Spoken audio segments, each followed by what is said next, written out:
Friend, আপনাদের সামনে আরেকটা নতুন ব্লগ নিয়ে চলে আসলাম। আমি একটা হাঁড়ি পাত্রের দোকানে চলে এসেছি। কত সুন্দর কি সাজানো আছে দেখতে পাচ্ছেন। আমি এখানে কিছু পাত্র কিনবো। এই যে এইসব পাত্রগুলো নেব। এটা আমার 20 পিস মতন লাগবে।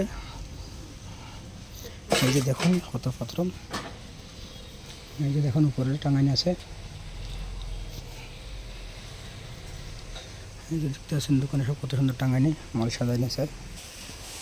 এই যেগুলো হলো দশা বানানো জিনিস। আরও আছে এখানে কত সুন্দর সুন্দর। এই যে সব জগ, সব স্টেনলেস স্টিলের মাল পাওয়া যায় এখানে অ্যাভেলেবল। এটা বড় শোরুম। আর ওই যে দেখেন, এই যে সব দেখতে আছেন তো, এটা সেই বড় শোরুম, সেই শোরুম। এই যে এটা বাইরে কত খাঁচা এখানে অ্যাভেলেবল আছে। এই যে আরেকটা শোরুম চলে গেল এদিকে। এখানে মাল স্টক থাকে ওদের। এটা হলো ওই যে আপনার বেলাক্কা ফেলাক্কা বলছে, ওটার শোরুম এটা।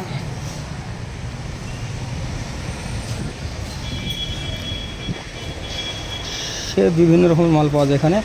আমরা মালটাল নিলে এখান থেকে আসি। অনেকটা সুন্দর জায়গাটা।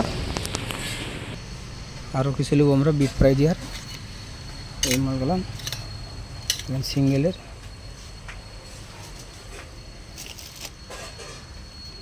বিফের